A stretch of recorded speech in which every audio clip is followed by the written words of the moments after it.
Greg Kot with the Chicago Tribune here at the United Center. Bruce Springsteen and the E Street Band just wrapping up their show here, another epic Springsteen show, nearly 2.5 hours. The centerpiece of tonight's show, the Born to Run album from 1975, one of the masterpieces of rock and roll, performed in its entirety for only the second time in Springsteen's career.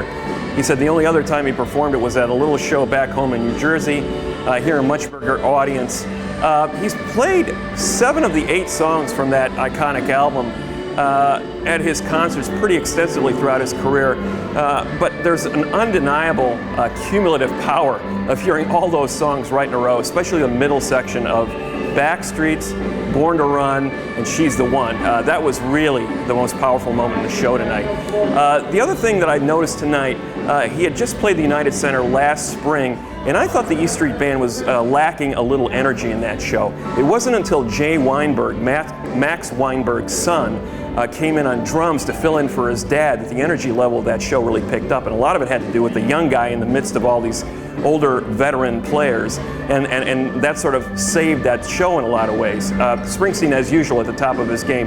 Springsteen again sweating buckets tonight, a hydraulic power system all of his own. I think he was running the show on the energy just from his sweat tonight, but the rest of the band really came to play tonight. Max Weinberg had a terrific night on drums. Gary Tallent's bass, for whatever reason, Gary Tallent's bass was a massive presence at tonight's show.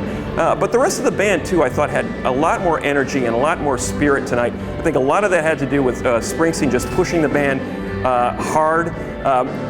By the end of the show, Clarence Clemens even had that gangster fedora off, and he had a big smile on his face. So it seemed the band itself was just much more invested in the show tonight. So a high-energy show, very little pause between songs. Springsteen was knocking off those songs one after the other with little pause. So a fine performance here on the month that Bruce Springsteen turned 60, turning back the clock to 1975 and some of the energy level of those shows that he was bringing in the mid-70s. I'm not saying it was as good as those shows, but I think Springsteen certainly gave a spirited rendition of one of his great albums and then surrounded it with some great songs from throughout his career.